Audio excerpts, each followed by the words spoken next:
እንግዲህ የዚህ የተረጋገጠ የመራጮች ቁጥር መታወቅ የሚችለው እንደምታውቁት ሁሉን የማዳመር ስራ እና የድምጽ መስጠት ውጤቶችን ሙሉ በሙሉ ስናረጋግጥ ነው።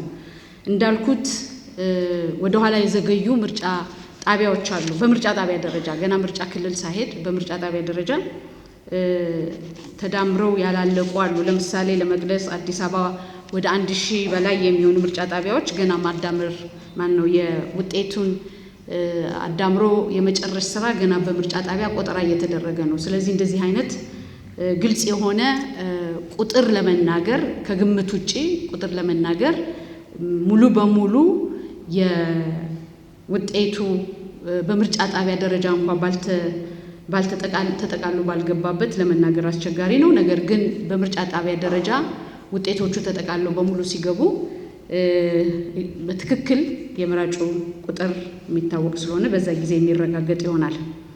በጸጥታ ምክንያት ድምጽ ያልተሰጠባቸው አካባቢዎችን በተመለከተ እንግዲህ ትናንትና በጸጥታ ምክንያት ያልተከፈቱ ምርጫ ጣቢያዎች በሚል በቁጥር ገልጸናል። ስለዚህ እነሱ ባሉበት ደረጃ ነው ያሉት። ከዛ ውጪ በሂደት አሁን ከየምርጫ ጣቢያው ውጤቶች በሚመጡበት ጊዜ በእያንዳንዱ ምርጫ ጣቢያ ላይ የተደረገውን የድምጽ አሰጣጥ ሂደት ስናቅ በትክክል የምናረጋግጠው ስለሆነ ያንንም ከዛ ጋራ የምንመልሰው ይሆናል ማለት ነው። ቡርጅ ላይ ያው ትናንትና እንደተዘጋና በዛ ድምጽ ቆጠራው ድምጽ የተሰጠው ውድቅ እንደሚደረግ የገለጽኩት ነው። በዛው ነው ያለው። የተባረሩ ሰራተኞች ያው 2 ሰራተኞች ከስራ እንዲሰናበቱ ተደርገዋል። በዚህ ደረጃ ነው ያለው በቁጥር አዲስ አበባ ትናንትና ባደረግነው የሞኒተሪንግ ክትትል ማለት ነው።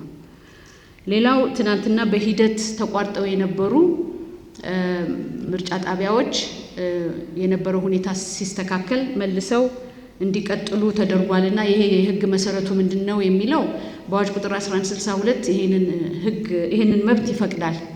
በማናቸውም ሁኔታ የድምጽ አሰጣጥ ሂደት መቋረጥ ሲኖርበት የመቋረጡ ምክንያት በመግለጽ ቃለ ጉባኤ በመያዝ በምርጫ ጣቢያ ደረጃ ሊቆም ይችላል። ነገር ግን ያ ጉዳዩ ያስቆመው ምክንያት አለመኖሩ ሲረጋገጥ መልሶ ቃለ ጉባኤ በመያዝ እንደገና የድምጽ መስጠት ሂደቱን መቀጠል እንደሚቻል በአዋጅ ቁጥር 1162 በግልጽ የተመለከተ ስለሆነ ይሄ የህግ መሰረት ያለው ተግባር ስለሆነ በዚህ መሰረት ነው ትናንትና ተቋርጠው የነበሩ ያልናቸው ጠዋት ከሰዓት በኋላ ግን የጀመሩና የድምጽ ማሰጣጥ ሂደቱን አከናውነው እንዲፈጽሙ የተደረገው የህግ መሰረቱ ይሄ ነው።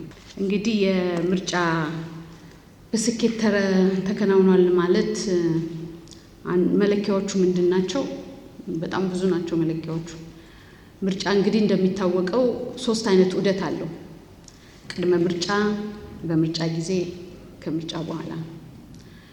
ቅድመ ምርጫ የሚባለው የመራጮች ምዝገባ፣ የእጩዎች ምዝገባ፣ ለሲቪል ማህበረሰብ ድርጅቶች የሚሰጥ ፈቃድ፣ በመታዘብ ስራ ለሚሰሩ ተቋማት የሚሰጥ ፈቃድ፣ መራጮችን መመዝገብ፣ የእጩዎችን ዝርዝር አውጥቶ የድምጽ መስጫ ወረቀት ማሳተም፣ የታተመውን ወረቀት ወደ ሀገር ውስጥ ማስገባት፣ አስገብቶ ለሚመለከታቸው ምርጫ ጣቢያዎችና ምርጫ ክልሎች ማድረስ፣ እነዚህ ሁሉ የምርጫ አካላት ናቸው፣ የምርጫ ሂደት አካላት ናቸው። ስለዚህ እነዚህን ቦርዱ ባቀደው ባሰበው ባወጣው ፕሮግራም መሰረት አከናውኗል። በተለይ የድምጽ መስጫ ቀንን በተመለከተ እንደምታስታውሱት የመራጮችን ምዝገባ የእጩዎችን ምዝገባ በተወሰነ ደረጃ አራዝመን ነበረ።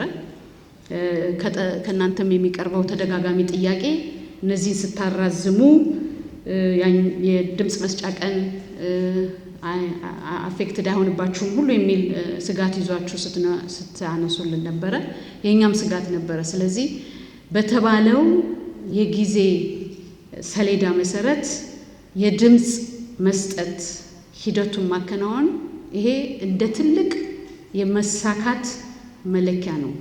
ቅድም ከጠቀስኩላችሁ የቅድመ ምርጫ ሂደት ጋራ በድምጽ መስጫ ቀን ትናንት በቁጥር እንደገለጽ ነው ከ50,000 በላይ የሆኑ ምርጫ ጣቢያዎች ሰዓቱን ጠብቀው ከፍተዋል። የተወሰኑት በተወሰነ ደረጃ ቆይተው ከፍተዋል። ፈቃድ የተሰጣቸው የሲቪል ማህበረሰብ ድርጅቶች በመታዘብ ላይ በቦታው ተገኝተው ታዝበዋል። በዓለም አቀፍ ደረጃ የመጡ የዓለም አቀፍ ታዛቢዎች መጥተው የአፍሪካ ህብረትና የኢጋድ ታዛቢዎች የምርጫ ሂደታችንን ከድምፅ መስጫ ቀን የመጀመሪያ ሰዓት መጀመር ጀምሮ ታዝበው አይተዋል። ሰዎች በሰላም በአብዛኛው በሚባል በጸጥታ ችግር ሳይገጥማቸው በሰላም ረጅም ሰልፎችን በትዕግስት ጠብቀው በፀሐይ በጨለማ በብርድ ጠብቀው ድምፃቸውን ሰጥተዋል። ይሄ የምርጫው በጥሩ ሁኔታ መሳካት መለኪያዎቹ ናቸው። ከዚህ ቀጥሎ ደግሞ የተሰጡት ድምጾች በህግ አግባብ ተጣርተው አሸናፊው ወገን በትክክል ተለይቶ ድምፁ ለህዝብ በሚታወጅበት በሚነገርበት ጊዜ ደግሞ የነዚህ ሁሉ ሂደቶች የመጨረሻው እርምጃ ይሆናል ብሎ ቦርዱ ያምናል። ስለዚህ እነዚህ ሁሉ ቦርዱ የሄደባቸው ሂደቶች የምርጫውን ሂደት ስኬታማ ነበር ብሎ ለመናገር የሚያስችል መመዘኛ ነው። ከዚሁ ጎን ለጎን ምርጫ በጣም ብዙ ስራ ያለው ተግባር ነው። ምርጫ ችግር የሌለበት በጣም ሁሉ ነገር በተፈለገው ጊዜና ሁኔታ የሚሳካ አይደለም። ከብዙ ውጣ ውረዶች ሊያጋጥሙት ይችላሉ። ግን እነዛን ሁሉ መሰናክሎች አሁን የምናነሳቸውን ለምሳሌ በምርጫ ጣቢያ የሚነሱትን ከህግ አግባብ ውጭ የሆኑትን አፈጻጸሞችን ማረም ራሱ የሚጠይቀው ነገር አለ። እነዚህን ጨምሮ የሚነሱትን ከፖለቲካ ፓርቲዎች የሚነሱትን ከሲቪል ማህበረሰብ ድርጅቶች የሚነሱትን ከዜጎች የሚቀርቡትን ጥያቄዎች እየፈቱ ለመሄድ የሚኬድበት ርቀት የራሱ ተግዳሮት ቢኖረውም ምርጫው ግን በታለመለት ዓላማ ትናንትና በግምት እንደገለጽከው ትናንትና በምሽት በመጨረሻው ሰዓት በሰጠነው መግለጫ ከ40 ሚሊዮን በላይ መራጭ ድምጽ ሰጥቶ የተጠናቀቀበት ሂደት ስለሆነ እነዚህን ሁሉ እንግዲህ አብረን ጨምረን ነው ስኬታማ ነው ለማለት የደፈርኩት ወይም ያመንኩት። ሌላው በዚህ በባጅ አሰጣጥ በተመለከተ እንግዲህ እንዴት አይነት ችግር እንዳጋጠመህ የምርጫ ቦርድ ባጅ አድርጎ ጋዜጠኛን ሀራስ ለማድረግ የተኬደበት አካሄድ ትክክል ነው ብሎ ቦርዱ አያምንም። ይሄንን ለቦርዱ እንደ ጥቆማ የሚሰጥ ከሆነ ይሄንን የኛን ባጅ አንጠልጥሎ በጋዜጠኛ ላይ ስራውን በሚሰራ ጋዜጠኛ ላይ እንዲህ አይነት ድርጊት የፈጸመ ቦርዱ የሚጠይቀው ነው የሚሆነው። ስለዚህ ስማቸውን የነበረውን ኢንሲደንት በትክክል ብታስረዳን ቦርዱ በህግ አግባብ መውሰድ ያለበትን እርምጃ ይወስዳል ማለት ነው። ሌሎች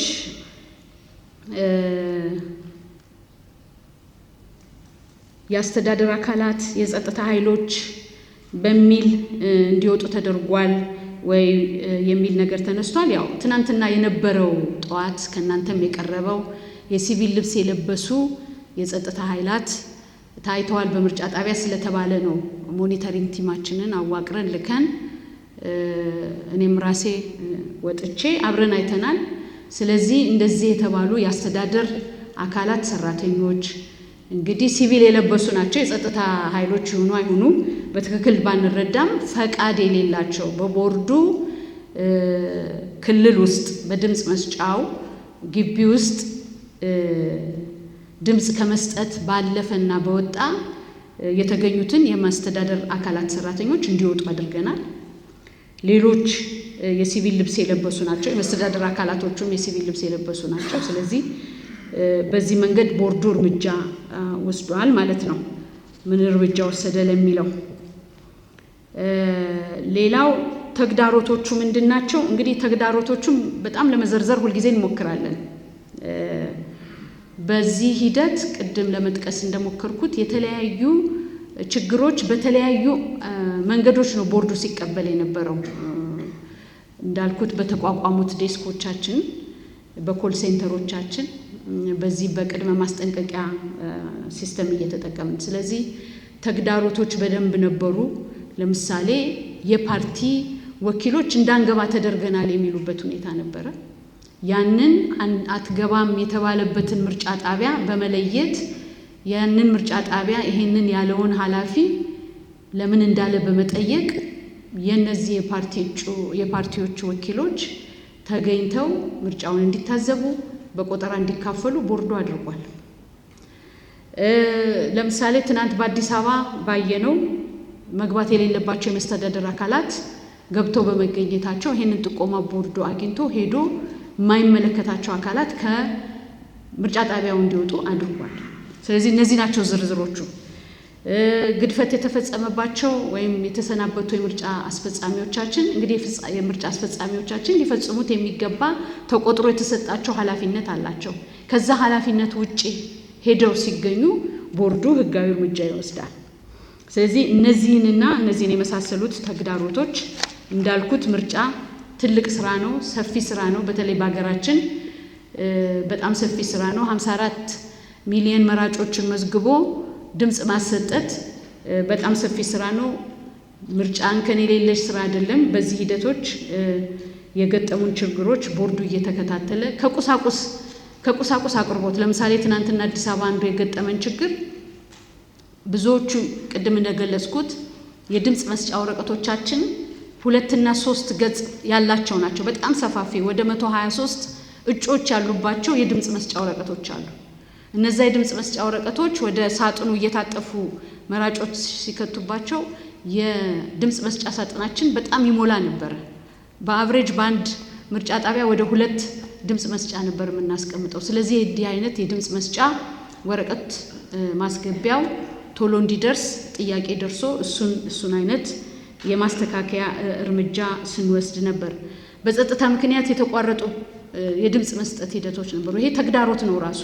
ድምጽ መስጠት ተጀምሮ የጸጥታ ሁኔታ ሲመጣ ማቋረጥ ይሄ ተግዳሮት ነው። ይሄንን ተግዳሮት ደግሞ ያለው ሁኔታ እስከሚያልፍ ድረስ ጠብቆ በህጉ መሰረት ህጉ የሚጠይቀውን ስርዓት ፈጽሞ እንደገና ምርጫውን አስቀጥሎ መጨረስ ሌላው ያጋጠመን የተግዳሮት ሂደት ነው እና እንግዲህ ተግዳሮት እንዘርዝር ካልን እጅግ ብዙና ሰፊ ናቸው። ነገር ግን ቦርዱ ይሄንን ከስር እየተከተለ የርምት እርምጃ እየወሰደ ነበር ሲሰራ የቆየው ማለት ነው።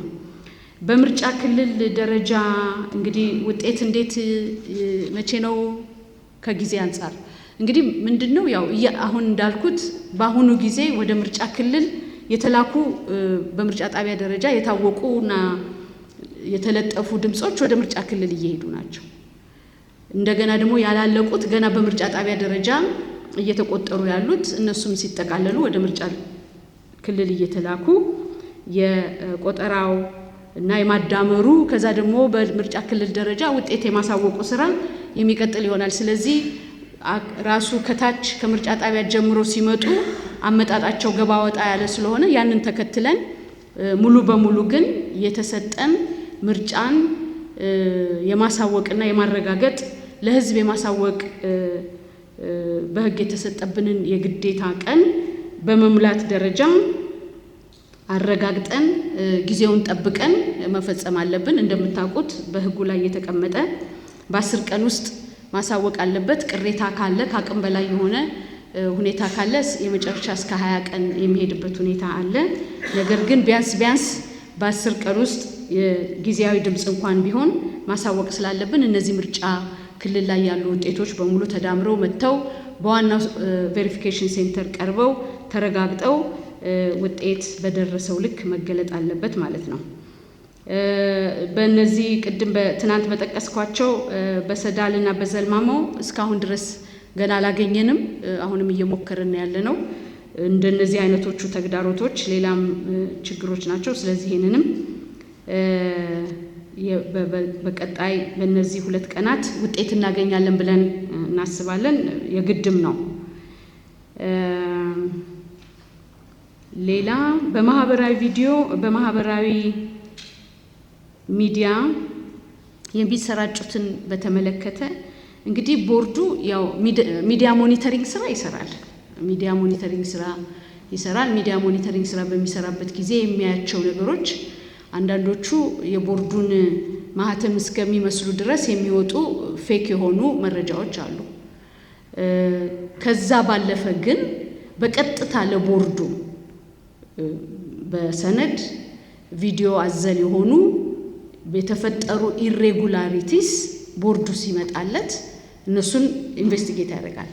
እነዛንም ዲስካርድ ያደርጋል ማለት አይደለም፣ አያይም ማለት አይደለም። በሚዲያ ሞኒተሪንጉ እንዲህ አይነት ነገር አለ ይባላል። ያኛው በዚህ በአይቬሪፋይ እና ሲስተሙ ተጣርቶ ፌክ ሆኖ ወይም ሚስኢንፎርሜሽን ዲስኢንፎርሜሽን ከሆነ ቦርዱ ይሄንን ያሳውቃል። ነገር ግን የሚጠቁመው ነገር ካለ ወደ ኋላ የሚለው ነገር አይደለም። ምክንያቱም በቦርዱ ስም የሚመጡት ነገሮች በሙሉ ህዝብን ስለሚያሳስቱ ይሄንን የተሳሳተ መረጃ የመከላከል የመቋቋምና አስፈላጊው መልስ የመስጠት ኃላፊነት ቦርዱ ስላለበት ይሄንን እየተከታተለ ይወስዳል ማለት ነው።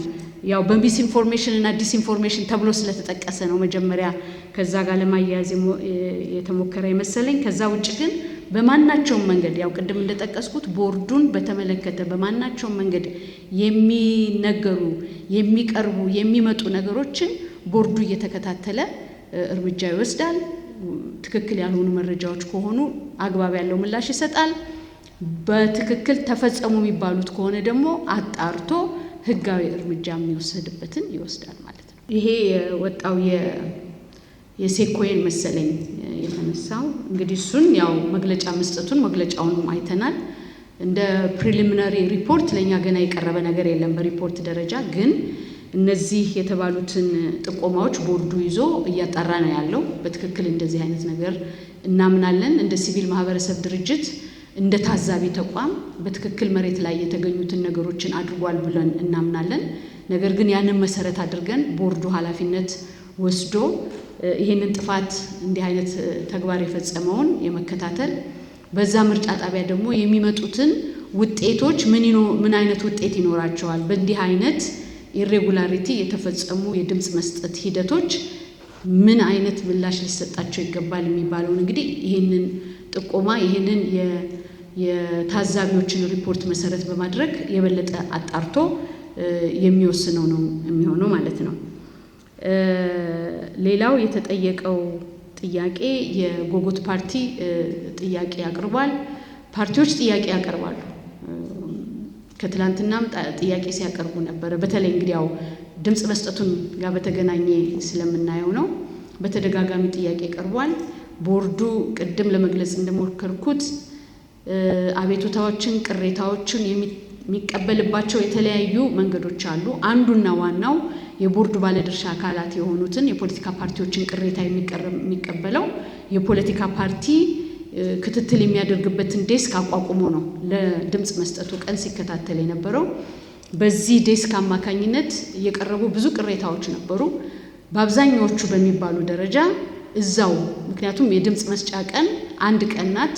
አንዳንዱ ቅሬታ እዛው ካልተፈታ ፓርቲውን በከፍተኛ ሁኔታ የሚጎዳ ይሆናል። ለምሳሌ የኔ ታዛቢ እንዳይገባ ተከለከልኩኝ። ይሄ በጣም ወሳኝ ነገር ነው። ስለዚህ ቦርዱ ያን ተከታትሎ ምላሽ ይሰጣል። በቆጠራ ጊዜ የኔ ወኪል እንዳይገባ ተደረገ። ይሄም እርምጃ የሚያስፈልገው ነው። እንግዲህ ጎጎት ፓርቲ የተለያዩ አይነት ቅሬታዎች ስላቀረበ ይሄኛው ቅሬታ ነው ብዬ ምናልባት አንተም ከነገርከኝ ካስታወስኩ እሱን ልል እችላለሁ። ግን የተለያዩ ፖለቲካ ፓርቲዎች ቅሬታቸውን አሁንም ያለማቋረጥ ዛሬም ጭምር ያቀረቡ ነው። ቦርዱ ይሄን ተቀብሎ የማስተናገድ ትክክለኛ የሆነ አግባብ የሆነ ምላሽ ህግን መሰረት አድርጎ የመስጠት ኃላፊነት አለበት ማለት ነው። በአራዳ ምርጫ ክልል አጋጠመ የተባለው እንግዲህ የቁጥሩ መዛባት እንዴት መጣ? ድምጽ አሰጣጡ ለህዝብ ተወካዮች ምክር ቤት ነው ወይ ለክልል ምክር ቤት ነው ወይ? እንደምታውቁት በአንድ የክልል ምክር ቤት 10 መቀመጫ እንደዚህ ሊኖር ይችላል። አንድ ፓርቲ 10 ሰው ሊያቀርብ ይችላል። ወይም አንድ እጩ ከተለያዩ መራጮች የተለያየ ቁጥር ሲያገኝ የተለያየ አይነት ፊገር ሊመጣ ይችላል። እንግዲህ አሁን ባልቀረበ ባላየውት ባልተመለከትኩት ነገር ላይ ለምን እንዲሆነ የሚል ምላሽ መስጠት አስቸጋሪ ነው። ነገር ግን አንድ ትክክለኛና የአሰራር ሂደታችን ምንድነው? በምርጫ ጣቢያ ላይ የተሰጡት የተዳመሩት እነዚህ ድምጾች ወደ ምርጫ ክልል ይሄዳሉ። ስለዚህ ምርጫ ክልል ላይ የማጥራት ስራ ይሰራል። ይሄ የተሰጠው ቁጥር ከጠቅላላ 1500 ድምጽ ሰጪ ቁጥር ጋራ ይዳመራል ወይ? ለ5 ሰው የተሰጠው ለ10 ሰው የተሰጠው ቀመሩ በትክክል መሰራቱን ይረጋገጣል። ምርጫ ክልል ላይ ብቻ አይቀርም። በዋናው መስሪያ ቤት የማጣራትና የቬሪፊኬሽን ሴንተር ይሄው ስራ ደግሞ ይሰራል። ከተጠራጠሩ ሰነዶቹን እንዳሉ ከምርጫ ክልሎች ሁሉ አስመጥቶ በማየት የማጣራት ስራ ይሰራል። እዛም ላይ ያበቃም። በማጣራት ሂደቱ ላይም ራሱ በቬሪፊኬሽን ስራው ላይ እንደዚሁ አይነት ችግሮች ካሉ ወደ ኦዲት ይላካል። ኦዲት ላይም እንደዚሁ ተመሳሳይ የማጣራት ስራ ይሄዳል። ስለዚህ ይሄ ድምጽ አልቆ አሸናፊው በዚህ ቁጥር ድምጽ አግኝቶ አሸነፈ የሚለው የሚረጋገጠው መጨረሻ ላይ ቦርዱ ውጤቱን አናውንስ ሲያደርግ ነው። ስለዚህ በምርጫ ጣቢያ ደረጃ ያለው ስሌት ብቻ እስከ መጨረሻው ድረስ የውጤት ማረጋገጫ ነው ተብሎ አይወሰድም በቦርዱ ውሳኔ ላይ ለማለት ነው።